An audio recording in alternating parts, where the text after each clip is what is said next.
முதலமைச்சர் விஜய்க்கு எதிராக ஆபாசமாக பேசிய இளைஞர் 4 பிரிவுகளின் கீழ் கைது செய்யப்பட்டிருக்கிறார். அது குறித்து பார்க்கலாம்.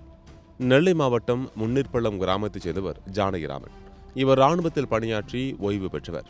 இவரது மனைவி ஆசிரியராக பணியாற்றி வருகிறார். இவர்களின் மகன் ஜேம்ஸ் ராஜா.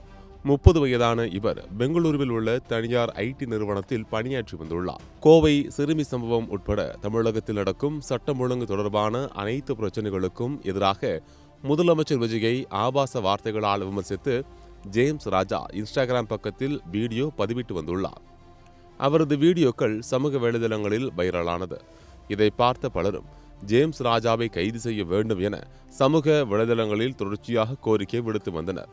இதனையடுத்து பாளையங்கோட்டை போலீசார் ஜேம்ஸ் ராஜாவின் மீது 4 பிரிவுகளின் கீழ் வழக்கு பதிவு செய்து அவரை சிறையில் அடைத்தனர். இந்த சம்பவம் அப்பகுதியில் பெரும் பரபரப்பை ஏற்படுத்தியிருக்கிறது.